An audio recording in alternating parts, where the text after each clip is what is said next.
Another great opportunity to remind you that overtaking is allowed. And it's not only allowed, it's actually necessary, because this is a fundamental truth that you must understand, that life is not a race of patience, but a race of persistence and strategy. Welcome to 247 Laws of Marketing. My name is Brian Oduma, and today we are talking about the Karen laws. These are carefully curated laws that and principles that I came up with to help you and me to be able to grow and build a powerful brand, a brand that is irresistible, a brand that will live beyond yourself. The Karen laws are 31 in number. And law number 1, let's get just to it, right into it.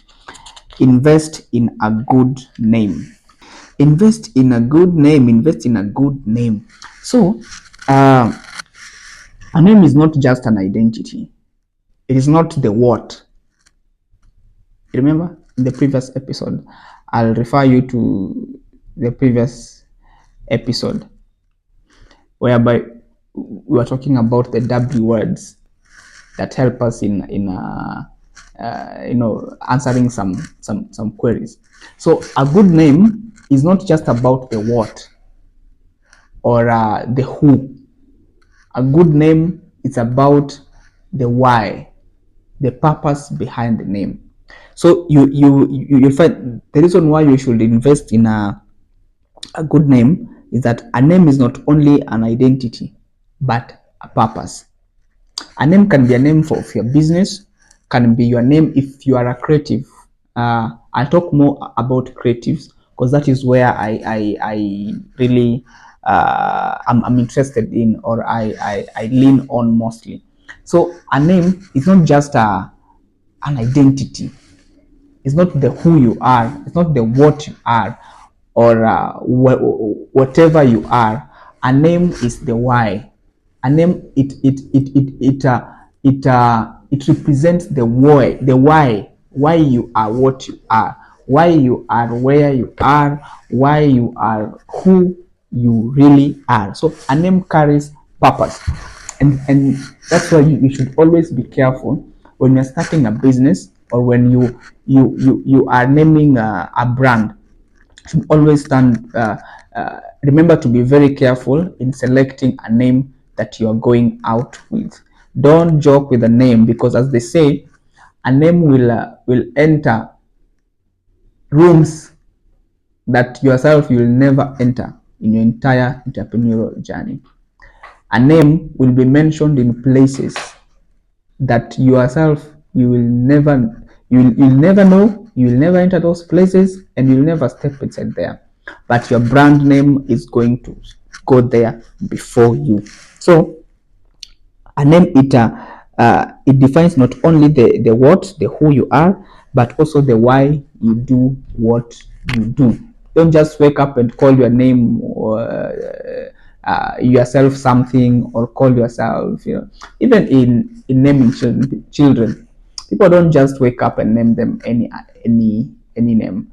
Names are connected. Names are spiritual, for that matter. Names are, names carry purpose. Names carry power. Names carry all that. That's why they are blood connections. That's why they are generational connections to things of life and all that, just because of the name. So why would you joke with a name that you are naming something that is going to last beyond you, beyond your generation? Secondly, a name uh, a name is a reflection of your values. You see, a name is a reflection of your values. A name tells us what really do you stand for. When you are an artist, for instance, many artists, or many creatives, they avoid using their official names, which is okay. They avoid using something. So in the process of being creative, trying to flex their creativity muscle, they find themselves naming themselves, some things that are even out of this world, things that are unimagined, things that people even don't understand. But you should always know that a name is a reflection of what you stand for. Don't call yourself something that you do not believe in. Don't call yourself something that you don't know even the meaning of it. If your values are aligned this way, you make sure that your name is also aligned in that way. If your values are aligned in this other way, you also make sure that your name is in that other way. Don't ignore and say, people will just swallow what I give to them, and because I've come to find out that many artists struggle with judgment. They say, oh, sijui wanatujudge, wanafanya nini. Those artists wanatujudge, sijui wanafanya nini. They don't want to listen to content. They don't want to listen to young people. But it's because we are humans. We are humans, for that matter. When you give us this name, we relate it with something. I'll not mention names, but some names that when they are mentioned, there is something you connect to that is not really good. So you want us to believe, that you don't stand for this thing when you're calling yourself this thing. You want us to believe that you are actually a good person, a nice person. You are, you are the, when your name tells us otherwise. As much as you might be different from your name, but give us the first impression of a name that talks about what you really believe in, to avoid this unnecessary judgment and unnecessary how is it called, unnecessary profiling of you and your team or your company and all that. Name yourself something you can confidently stand and say, this is me, this is what we are, this is what, and it's something positive. Thirdly, a name is the foundation of your marketing strategy. I don't know if you knew that. If you're a creative, a name is a foundation of your marketing strategy. And even a general entrepreneur, there are names that you can't, that will actually tell you, they will lend you ideas of what kind of strategy you can adopt to boost your business. When you call yourself, uh, uh, when you give yourself a name that is energetic, it brings out emotions of, some energy, some confidence, or some charisma or something. Your marketing strategy will tend to align to things that name speak about. For instance, let's talk about Red Bull. Red Bull is a name that has a lot of energy. It is now, when you are drafting a marketing idea for such kind of a brand, for instance, you will not go for ideas that are, they are cool, they are calm, they are what, because a Red Bull, actually, red is danger, red is energy, red is, and a bull itself is not something to be soft about, you see. So a name will lend you ideas on how to build a marketing strategy that will stand, and customers are going to really identify with your brand. Other example can be, I'm sure you've met a lot of creatives in music, in art, in whatever. You will find every creative. If you are a hip hop artist, for instance, if you are an artist in hip hop, you don't call yourself soft names. You don't call yourself soft names. Let me give you an example.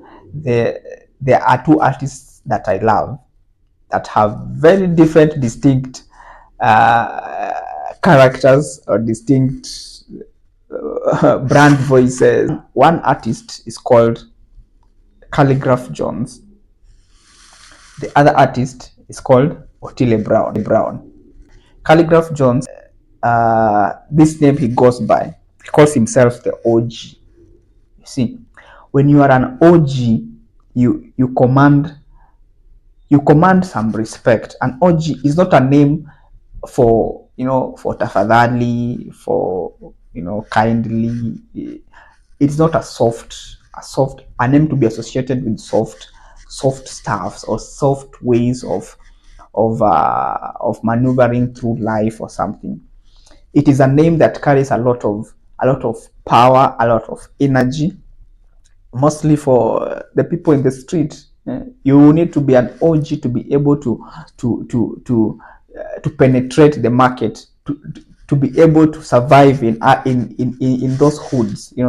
You can't be a soft guy and survive in the hoods, in the streets. So you get a name that gives you already a foundation. If you want to market uh, this brand, the OG brand, you will come up with ideas that are very, very crazy. You can even tell from his photo shoots and all that. You'll see the poses he puts in. He sets up. They're not poses for soft guys. So not poses for, you understand what I mean. Anything he does, even the music he creates, it's not soft music, it's hard music, very hard music that commands presence. On the other hand, Otile Brown, the name itself is soft. The name itself, look at even his voice, look at even himself as a person, his character or all that. He's a soft guy. Don't talk about the music that he creates.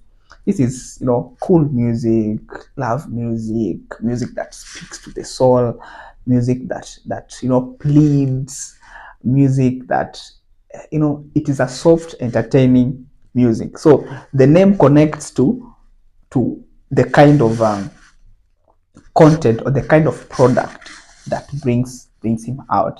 You can't uh, take that brand and just get it there in the hoods and you expect it to command some energy, some all that. No, it's a soft brand. It's a soft, elegant, classy brand full of cool vibes, soft, cool music, and the music speaks for itself. I've talked about photography for the OG. Look at the photography for Otile Brown, the OB. You will also see how the process speaks for themselves, even the dressing, the what. So I'm saying that a brand name gives you a foundation of your marketing strategy.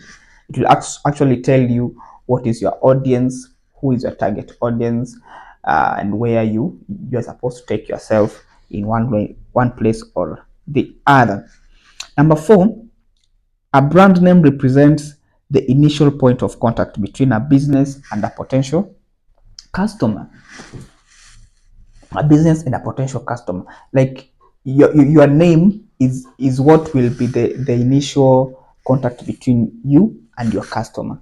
Like the customer will be able, atasikia tu jina, and of course they'll form the first perception of it. So you better be very careful in naming yourself, because now it sets the tone of how a brand is perceived.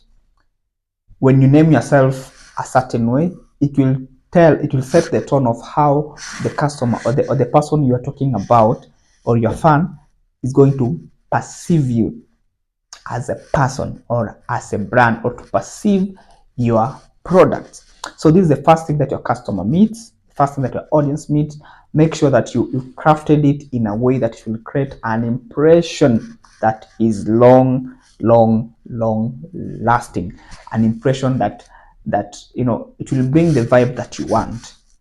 If you want somebody to perceive you in this manner, give them a name related to that manner, so that they can be able to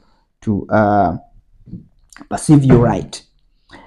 Point number 5, it enhances brand recall. By this I mean your name. will tell us if we should remember you or we will not remember you. Your name will enable us to, however good your product is, however beneficial it is, if I don't remember it, most likely I'll not buy it. If I don't remember you, I'll not search you. If you're a creative, I'm not going to search you anywhere because I don't remember what name you told me you go by. But if you give us a name that is easily recalled, a name that somebody can relate to something and remember, oh, anytime they think about this line of product, this line of brand, they can be able to remember. Let me give you an example of Omo. You know Omo? Omo Omo became a very powerful brand that people name the powder laundry detergent as Omo. Yani watu wanafikiria eti sabuni yote ya powder inaitwa Omo. So you find somebody going to the supermarket or to the shop and saying, nipatie Omo ya Ariel. Get Omo ya Ariel. Forgetting that Omo is also a brand. It is not the product. It is not the product category. But Omo have created that strong perception that people can recall it and relate it to like the main product that they are looking for. So create a name that people can easily recall. If you're a creative, create a name that people can recall, a name that is related to what you're doing. If you're an artist in terms of fine art, create a name that is related to fine art, a name that when somebody thinks about fine art, they think about that name. If you are a hip hop artist, create a name that people can really recall when they think or they meet, they interact with something to do with hip hop. If you're a gospel artist, name yourself, a name that is easily recalled, easily remembered. If you're naming your album, don't name an album, a name that is that's far away from this world. Name your album a name that people can easily recall and go, look for it. I've seen artists that spend a lot of time and resources just looking for a name for an album. A name for an album or a single song, you see, because they want that name that can easily be recalled. Others even engage their fan base. Wanauliza, mnataka ninemaje hii album, it has this and this and this and this and this. People spend a lot to invest in a good name. Number 6, a name elaborates your value preposition. Value preposition meaning what you do. Yes, what you do, what you are all about. So a name should be a name that easily tells us what you do. If you are if you are, let's say, if you are building a brand in the medical area, call yourself a name that when I just hear this name, the first thing I'll think about is Medix, medicine, healthcare, or something. If you are in communication industry, you bring out a name that when I read it, it will first lead me to communications before you even define your line of business. If you are a creative, maybe you are a dancer or something, bring out a name that somebody will not have to ask you twice. What do you do? You see, if you are an artist, maybe a singer, or you are a producer of music, you are a video editor or a video director or something, bring out a brand name that somebody will hear and it will speak of your value preposition. From the word go, your name will speak of your value preposition. That creates an understanding of what business you offer or what kind of brand that you are. Number 7, a good name supports business growth and expansion. Yes, when you are naming yourself, think about the future. Think about the future. Don't don't name yourself a name that's going to limit you on growth and expansion. Name yourself a name that is sustainable, a name that is scalable. Think about the scalability of your business tomorrow and the other day. uh, most businesses start small. They start with, maybe even they don't really understand themselves what they are, but you name yourself a name that tomorrow when you bring in another service or another brand line of products or services, this name can still hold you. It can still house you in that area of business that you want to go. Think yourself, if you're a creative, I said I'm going to speak a lot about creatives. If you're a creative, most of us, we just start with names that they're even outside this. They don't even define who you are and what you are. So unatoa tu jina kijina tu huko ala jina watu hawajui afanye nini, unajibandika. It reaches a point after one year, you feel you have changed, you want a new name. Again, you start introducing a new name for us. After 2 years, you feel expand kidogo, you need a new name. After 3 years, 5 years in business, you have changed your name and your brand so many times that people cannot be able to now relate with also. So give yourself a name that is scalable, a name that allows you to grow, a name that allows you to expand in future. Think about 20 years to come, 25, 30 years. Number 8, and our last point, think about the possibility of trademarking. By this, I'm talking about licensing, copywriting your brand, your name, and all that. Think about that. Don't just name yourself names that you have copied. I know you creatives now. Najua vizuri sana. When you want to become a creative, you go look for someone that is up there, someone that you admire, and then you name yourself around around that person. You name yourself around their brand. Kidogo kidogo you go to register your name or to trademark your brand. You are told, oh, no, this is not yours, you can't use this. You see, most of us are actually, most of us are we are lazy in taking time to name ourselves. So you just twist somebody's thing, somebody's name, somebody's brand, it becomes yours. You twist something, it becomes yours. And that really limits you a lot. If you want to become an artist or you want to become a creative, name yourself something that it is not really close to what anybody can think about. It's not close to what anybody can imagine in any way or the other. Be creative, take time, call yourself, as much as you want us to remember that name, call yourself something that is out of this world, something that somebody will be amazed of. Don't just copy people, then when you go to trademark, you find, oh, your name is not yours, it is for other people. So I still remind you that investing in a good name is the first way to building a profitable, a scalable, a powerful brand for yourself all the time. Don't juggle around. Just take time, be creative, involve other people, involve all your sense organs in creating a name that's going to be powerful and long lasting. Thank you for following in this episode 247 Laws of Marketing. I'll see you in the next episode where we'll be talking about law number 2.